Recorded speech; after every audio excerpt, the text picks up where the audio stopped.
വിദ്യാഭ്യാസ വകുപ്പ് താറുമാറായിരിക്കുന്നു. ശിവൻകുട്ടിയുടെ വിദ്യാഭ്യാസ വകുപ്പ് ആയിക്കോട്ടെ, ഉന്നത വിദ്യാഭ്യാസ വകുപ്പ് ആയിക്കോട്ടെ. നിങ്ങൾ ആദ്യം പറഞ്ഞു പിണറായിസം. ഞങ്ങൾ പറഞ്ഞു ശരി, പിണറായിസം ഒരു പദ്ധതിയും ഇവിടെ നടപ്പാകില്ല എന്ന് ഉപേക്ഷിച്ചുകൊണ്ട്, നടപ്പാകില്ല എന്ന് പ്രഖ്യാപിച്ചുകൊണ്ട് ഉപേക്ഷിക്കുന്ന ഒരു സാഹചര്യം ഉണ്ടായിരുന്നു. ആ ഉപേക്ഷിക്കുന്ന സാഹചര്യത്തിൽ നിന്ന് സമയബന്ധിതമായി പദ്ധതികൾ പൂർത്തീകരിക്കുന്നതിനെയാണ് പിണറായിസം എന്ന് പറയുന്നതെങ്കിൽ ഈ കേരളത്തിൽ പിണറായിസം ഉണ്ട്.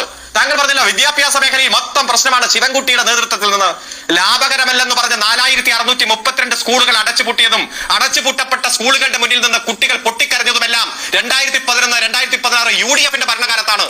രാത്രി ഇരുട്ടിന്റെ മറവിൽ JCB ഉപയോഗിച്ചുകൊണ്ട് കോഴിക്കോട് മലാപ്പറമ്പിന്റെ സ്കൂൾ അടക്കം നിരവധി സ്കൂളുകൾ അടിച്ചു തകർത്തത് UDF-ന്റെ ഭരണകാലത്താണ്.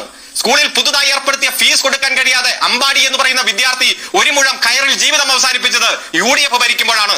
യൂണിഫോം, തന്റെ ആകെയുള്ള ഒരു ജോഡി യൂണിഫോം കൊണ്ട് നഗ്നത മറിക്കാൻ കഴിയാതെ വന്നപ്പോ വേളാങ്കണ്ണി എന്ന് പറയുന്ന കുട്ടി അമ്മയുടെ സാരി തുമ്പിൽ ജീവിതം അവസാനിപ്പിച്ചത് UDF ഭരിക്കുമ്പോഴാണ്. ഇന്ന് സ്കൂളിൽ വിഭവസമർത്ഥമായി എല്ലാ കാര്യങ്ങളും, യൂണിഫോം ഫ്രീ, പാഠപുസ്തകം ഫ്രീ, യൂണിഫോം തയ്ക്കുന്നതിന് തുക ഫ്രീ, വിദ്യാഭ്യാസ സിലബസ് പരിഷ്കരണം, അങ്ങനെ മുഴുവൻ കുട്ടികൾക്കും സ്കൂൾ ഹൈടെക്കായി 50,000 ക്ലാസ് മുറികൾ മാറ്റിയത് പിണറായിസമാണെങ്കിൽ ആ പിണറായിസം ഈ കേരളത്തിലുണ്ട്. ഈ കഴിഞ്ഞ ആഴ്ച ഒരു ആശുപത്രി ഉദ്ഘാടനം ചെയ്തു. തിരൂര് ഹോസ്പിറ്റൽ, 7 നിലയുള്ള എല്ലാ മൾട്ടിനാഷണൽ സൗകര്യങ്ങളുമുള്ള പർപ്പസുള്ള ഒരു ഹോസ്പിറ്റൽ. അങ്ങനെ നിരവധി ഹോസ്പിറ്റലുകൾ ഹൈടെക്കായി മാറുന്നത് പിണറായിസമാണെങ്കിൽ അത് ഈ പിണറായിസം ഈ കേരളത്തിലുണ്ട്. അതുപോലെ തന്നെ ഒരാൾ പോലും പട്ടിണി കിടക്കാത്ത അതിദാരിദ്ര്യ സർവേ നടത്തി മുഴുവൻ ആളുകളെയും ജീവിതത്തിന്റെ മുഖ്യധാരയിലേക്ക് കൈപിടിച്ചുയർത്തുന്നത് പിണറായിസമാണെങ്കിൽ ആ പിണറായിസം ഇവിടെ ഉണ്ട്. ഉന്നത വിദ്യാഭ്യാസ രംഗത്ത് ഈ രാജ്യത്തെ ഏറ്റവും പ്രധാനപ്പെട്ട സർവകലാശാലകളുടെ ലിസ്റ്റ് വരുമ്പോൾ കേരളത്തിൽ 4 സർവകലാശാല, 100 കോളേജുകളുടെ ലിസ്റ്റ് വരുമ്പോൾ ഭൂരിഭാഗം കോളേജുകൾ കേരളത്തിൽ, അതുപോലെ ഏറ്റവും മികച്ച ഗവൺമെന്റ് കോളേജുകൾ വരുമ്പോൾ 2ാം സ്ഥാനം കേരളത്തിൽ. അങ്ങനെ ഉന്നത വിദ്യാഭ്യാസത്തിന്റെ ഹബ്ബായി കേരളം മാറുന്നത് പിണറായിസമാണെങ്കിൽ ആ പിണറായിസം ഈ കേരളത്തിലുണ്ട്.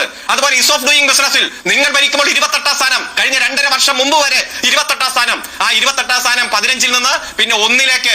വേൾഡ് ട്രേഡ് സെന്റർ പോലും കേരളത്തിൽ നിക്ഷേപം ഇറക്കാൻ കാത്തു നിൽക്കുന്ന നിക്ഷേപ സൗഹൃദ സംസ്ഥാനമായി കേരളം മാറുന്നത് പിണറായിസമാണെങ്കിൽ ആ പിണറായിസം കേരളത്തിലുണ്ട്. അതുകൊണ്ട് നിങ്ങൾ ഉയർത്തിയ ഈ പിണറായിസം ഇപ്പോ എന്തിയെ ചർച്ച ചെയ്യാൻ നിങ്ങൾ തയ്യാറാകാത്തത്? ചർച്ച ചെയ്യാം നമുക്ക്. നിങ്ങൾ എന്തിനാ വിവാദങ്ങളുടെ പുറകെ പോണേ? ഞങ്ങൾ ഈ തെരഞ്ഞെടുപ്പ് പ്രഖ്യാപിക്കുന്നതിന് 1 മാസം മുമ്പ് പ്രകടന പത്രികയെ തുടർന്ന് പ്രോഗ്രസ് റിപ്പോർട്ട് ജനങ്ങൾക്ക് കൊടുത്തു. നിങ്ങൾ പറഞ്ഞല്ലോ നടപ്പാക്കി എന്ന് പറയുന്നു. 600 കാര്യങ്ങളാണ് 2016 തെരഞ്ഞെടുപ്പിൽ ഞങ്ങൾ മുന്നോട്ട് വെച്ചത്. 590 കാര്യങ്ങൾ നടപ്പാക്കിയപ്പോഴാണ് ഞങ്ങൾക്ക് ഭരണ തുടർച്ച കിട്ടി. 91-ൽ നിന്ന് ഞങ്ങൾ 99-ആയി മാറി സീറ്റ്. 42% വോട്ടിൽ നിന്ന് 45.3% വോട്ടായി മാറി. ഇപ്പോൾ ഞങ്ങൾ പറയുന്നു 2021-ൽ 900 കാര്യങ്ങളാണ് ഞങ്ങൾ പ്രകടന പത്രികയിൽ ഉൾപ്പെടുത്തിയത്. 750 കാര്യങ്ങൾ പൂർത്തീകരിച്ചിരിക്കുന്നു.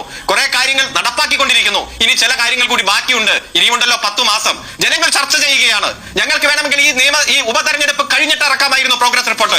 ഞങ്ങൾ ഉപതെരഞ്ഞെടുപ്പ് പ്രഖ്യാപിക്കുന്നതിന് 1 മാസം മുമ്പേ പ്രോഗ്രസ് റിപ്പോർട്ട് ഇറക്കി. ലൈഫ് മിഷന്റെ വീട് കാത്തു കിടക്കുന്ന മനുഷ്യർ ഏകദേശം 1,26,000 കുടുംബങ്ങൾക്കാണ് അടുത്ത ഗഡു കിട്ടാത്തതിന്റെ പേരിൽ മേൽക്കൂരയില്ലാത്ത വീട്ടിൽ ഈ പെരുമഴയത്ത് പോലും ടാർപോളിൻ ഷീറ്റ് വിരിച്ച് കിടക്കേണ്ടി വരുന്നത്. താങ്കൾ പറഞ്ഞല്ലോ മേൽക്കൂര ഏതാണ്ട് ടാർപാളിൻ വെച്ച് കെട്ടിക്കിടക്കുന്ന ആളുകൾ, 5.5 ലക്ഷം ആളുകൾക്ക് വീട് എന്നുള്ള അടച്ചുറപ്പുള്ള വീട് എന്ന സ്വപ്നം സാക്ഷാത്കരിക്കുന്ന ലൈഫ് പദ്ധതി ഇത്ര കാര്യക്ഷമമാക്കിയത് പിണറായിസമാണെങ്കിൽ ആ പിണറായിസം ഈ കൊച്ചു കേരളത്തിലുണ്ട്.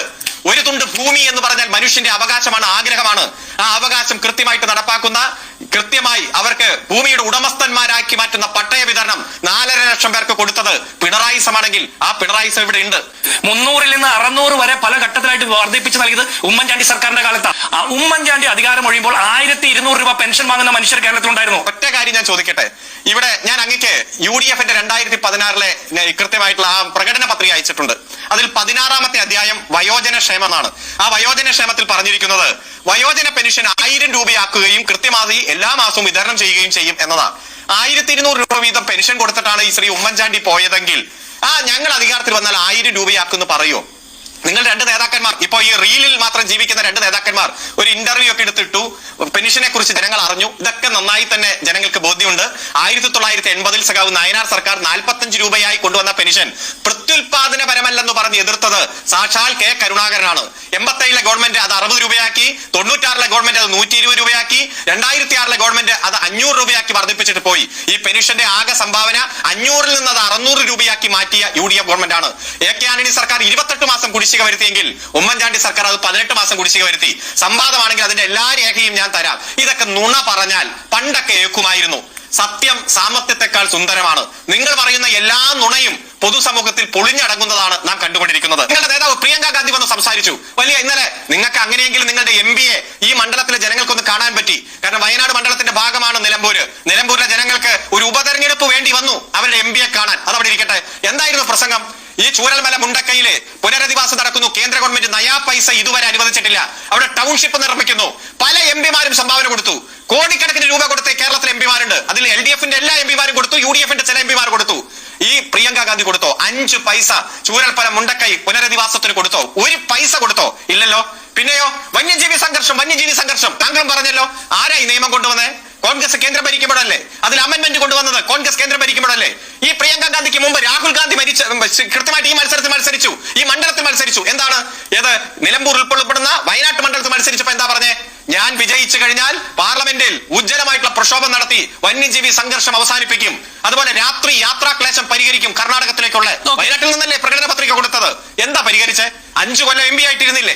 2024 വീണ്ടും മത്സരിച്ചില്ലേ? നിങ്ങൾ പരിഹരിച്ചോ? പ്രിയങ്ക ഗാന്ധിയുടെ തെരഞ്ഞെടുപ്പ് മാനിഫെസ്റ്റോയിലെ പ്രധാനപ്പെട്ട മുദ്രാവാക്യമല്ലേ? ഒരു പ്രമേയം ഇന്ത്യയുടെ പാർലമെന്റിൽ അവതരിപ്പിച്ചോ? ചൂരൽമലയുമായി ബന്ധപ്പെട്ട പുനരധിവാസത്തിന് നിങ്ങൾക്ക് പണം തരണമെന്ന് ആർക്ക്? ഞങ്ങൾക്ക് സൗകര്യമില്ല, ഞങ്ങൾ കൊടുക്കാനുള്ള, ഞങ്ങൾ നേരിട്ട് കൊടുത്തോളാം. 5 പൈസ വയനാട് MP-യുടെ ദുരിതാശ്വാസ ഫണ്ടിൽ നിന്ന് കൊടുത്തിട്ടില്ല. ഒരു ജനങ്ങൾക്ക് പോലും ഒരു കട്ടൻ ചായ പോലും കൊടുത്തിട്ടില്ല. ദുരന്ത ബാധിതർക്ക് ഒരു മിഠായി പോലും മേടിച്ചു കൊടുത്തിട്ടില്ല എന്നത് പറയുമ്പോൾ അതിന്റെ ഒരു മറുപടി കണ്ടില്ലേ? ഞങ്ങൾ തരില്ല.